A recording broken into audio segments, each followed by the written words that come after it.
what we're dealing with in the general population. 50% of people aren't active enough to achieve health benefits, and that's likely an inflated number. So some of the numbers say about 5 to 15% of our population is active at all. Okay, and we know when someone goes through a cancer experience, their activity levels tend to diminish even further.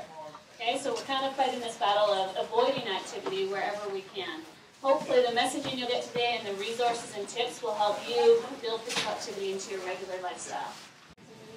We know in cancer from the literature that exercise can improve this whole list here. And this is not a complete list. This has got a lot of the things that have been studied as outcomes, ranging from weight management and ideal body composition to quality of life and survival down at the bottom there. Okay? We also know that cancer makes most of these factors worse. So cancer increases fatigue, wreaks havoc on ideal body composition, so usually an increase in fat mass, but sometimes a decrease in functional ability, body composition in terms of weight, in terms of lean muscle mass. Depression, anxiety, stress, we know these are all elevated through a cancer prognosis and subsequent treatments. Okay, so we're battling this, that cancer makes things worse, but we know exercise can make things better. So hopefully, and as you'll hear maybe from our first 3 speakers, the positives that can come from exercise will help you really be a motivating factor for including it in your everyday lifestyle. Okay, we're going to start today with some survivor stories in just a minute so that you can kind of get an appreciation for where physical activity has worked in their cancer experience. Hello everyone. My name is Carol, but if you can only remember Donna, that's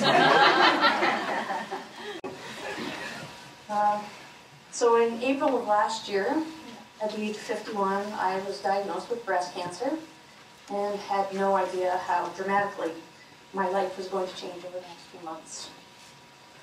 By June, I was in surgery, had my first lumpectomy. A second lumpectomy was necessary due to unclear margins. And by July, I was on to my 3rd surgery for a complete mastectomy due to rogue cells. Finally, the margins were clear, and my chemo schedule was going to start in August. By this time, I had no idea what to expect, and I had more questions than anyone had answers for. So I spent the time between July and August trying to gather as much information as possible. So I went to many of the Tom Baker seminars, and I went to see Dr. Taylor at the Breast Cancer Supportive Care Foundation. Kind of seems like we're giving a lot of people a lot of plugs here today, but it's sort of part of the whole picture. This is when I learned about the beauty program, a funded exercise program for breast cancer patients undergoing treatment. Definitely fit the bill. So I thought this would be a great idea for me. I grew up playing lots of sports, and through the years have participated in various sports and activities. A couple of years prior to my diagnosis, though, I'd let work and life stresses kind of get the best of me and hadn't been exercising as much as I should have been. Prior to that, though, through my 40s, I've been quite active. I played indoor soccer, and I used to run about 3 to 4 times a week. But at this point, after 3 surgeries and the unknowns of chemo, I was a little unsure of what to expect of myself. What kind of symptoms am I going to have to deal with from chemo? What could I physically do? And what will be expected of me? And what should I do? So, even though I was a little apprehensive about exercising, I already knew some of the benefits. Not only feeling physically stronger, but also feeling better mentally and emotionally. I figured exercising might as well be a part of my life again, dealing with cancer. This cancer journey would be a little easier. I also knew that I wasn't good at exercising on my own. I've always been kind of involved in that group situation. So I'm really, really good at making excuses. So I knew that I needed a destination, I needed to have expectations, I needed supervision, and a group setting was what would work best for me. So off I went for my assessments, performed at the UFC kinesiology department, and by August I was starting chemo and exercising. I was quite relieved to find out that the exercise program was personalized just for me, based on my results. So it didn't matter what level of fitness I was starting from. I had a choice of various exercises and intensities based on how I was feeling on a particular day.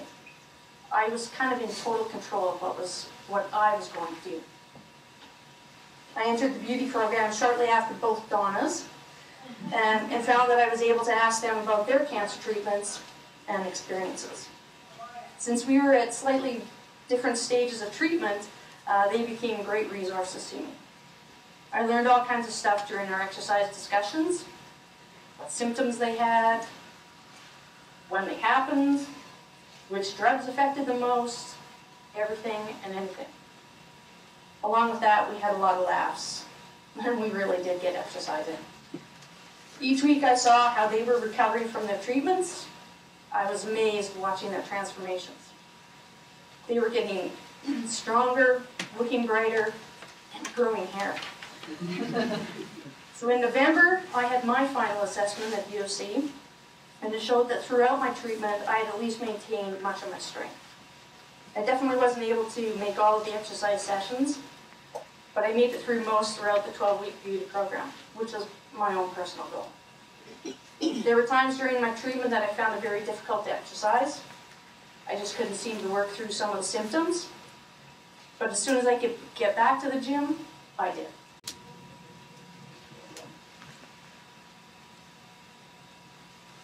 I had my last chemo in December.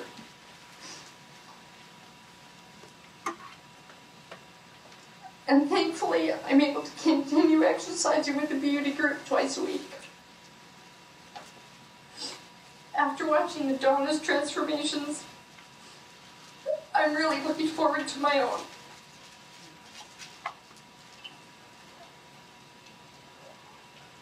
I recently signed up for the Sistership Dragon Boat Association, which is specifically for breast cancer survivors. Indoor training starts in February, and I'm really looking forward to participating with both Donnas.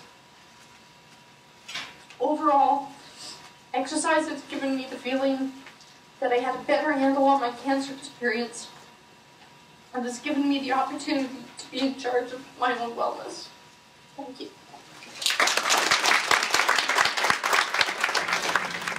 Functional exercise, really important, especially when you're going through treatment and following treatment. So if you have a challenge getting up and out of a chair, okay, which most of us do without cancer just as we age, as our muscles deteriorate over time, you lose 10 kilograms of muscle per decade.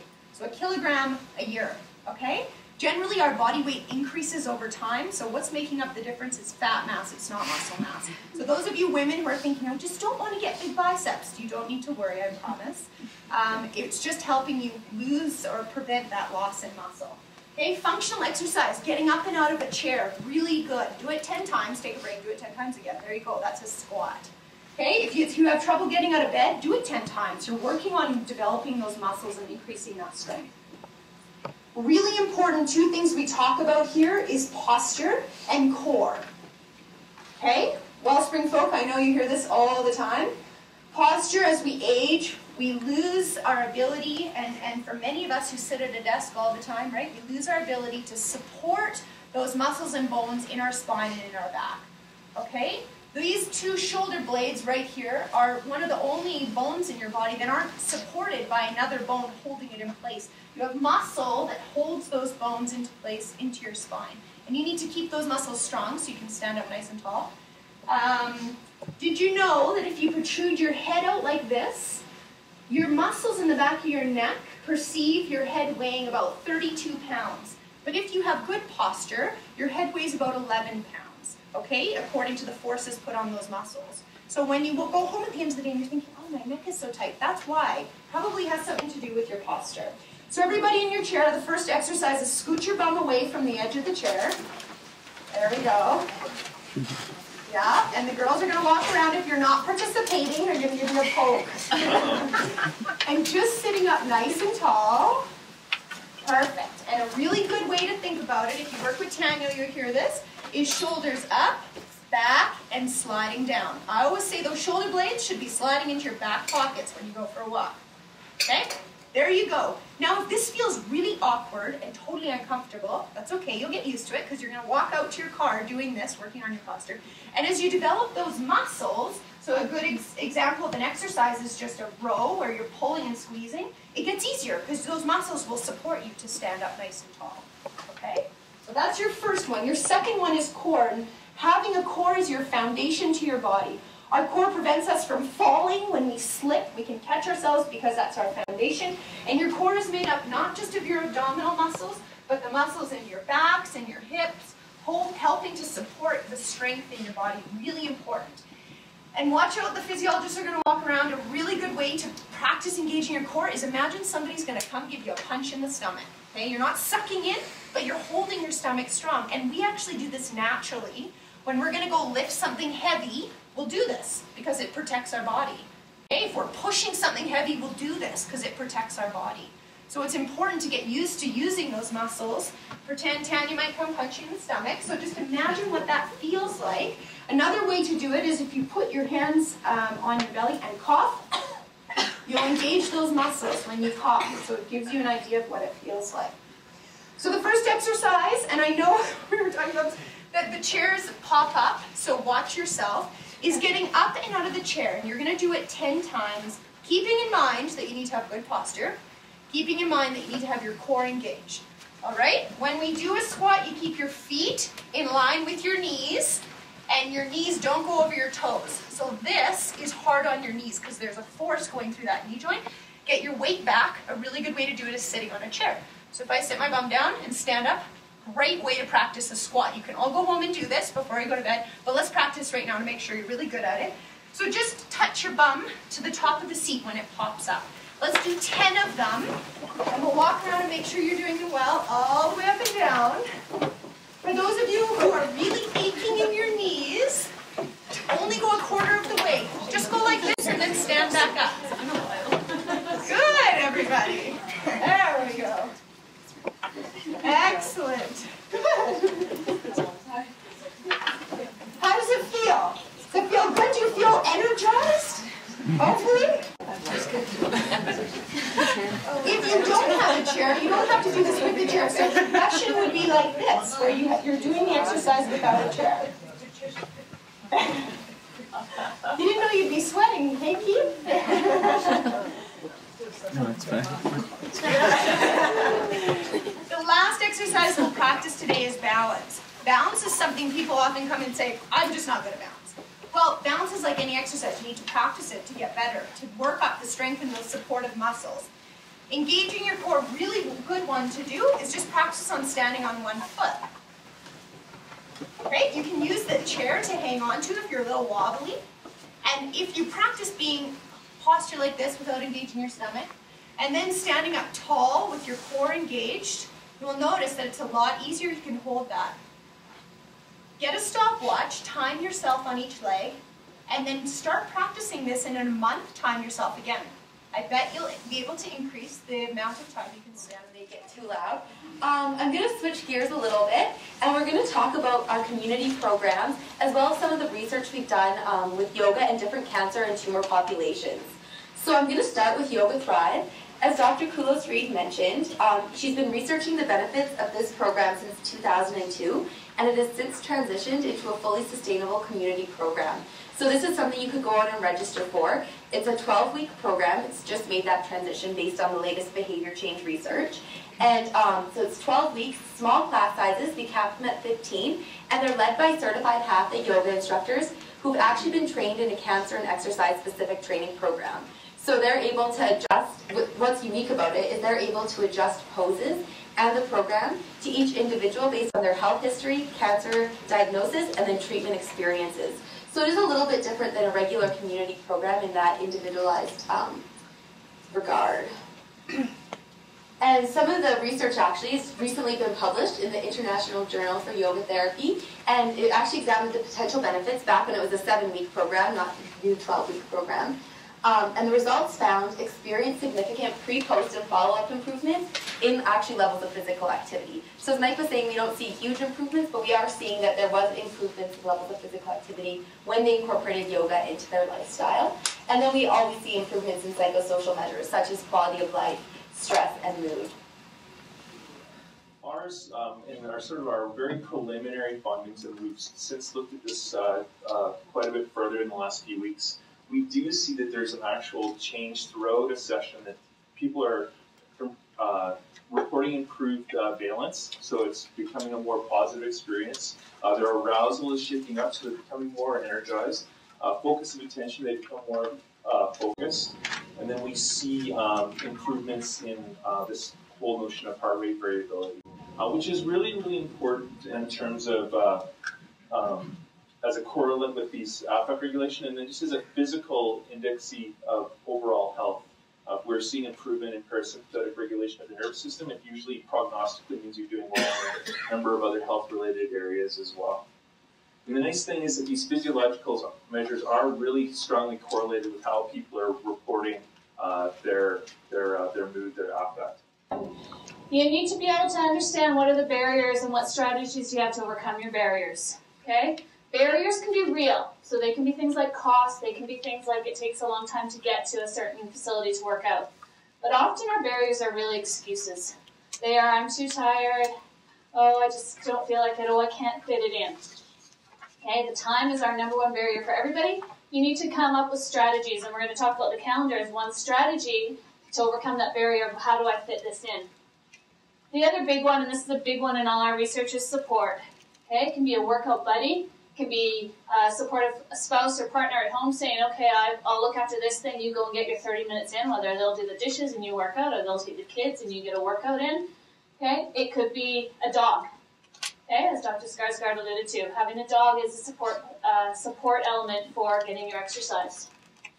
And then the last big thing before we get to calendar is your goals. Okay, when you have something to work towards, it keeps you motivated, it keeps you focused. We know simply that by A, having a goal, and B, writing that goal down, are really what you need to help keep you motivated and working towards that goal. Okay, so on the calendar, there's room, I think, at the bottom there to put your activity goals. Okay? So, we're going to have 30 seconds. Okay? Prepare. 1, 2, 3, go!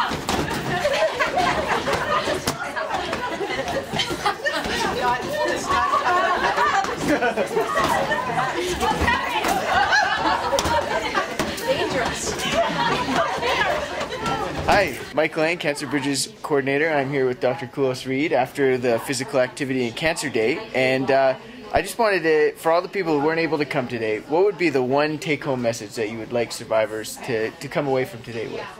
I think the take-home message has got to be pick a physical activity that you enjoy, because that'll be something you stick with.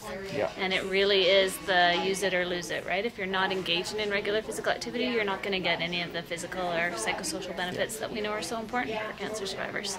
Awesome. Cool. What a great, easy message. Pick something that you like to do and then do it. That's pretty simple, and I hope that everyone that was able to watch this little thing will be able to gain some more from the day, but I'm glad that that's the take-home message, because that's something that we can all do. So exactly. awesome. It's easy. You just got to do it. Just got to do it. Just do it. All right, just do it. Yeah. Oh yeah, Nike might not like us. Right. Yeah. I mean, Nike, don't copyright us for this. All right, great. Thanks, Nicole. You're welcome. Bye.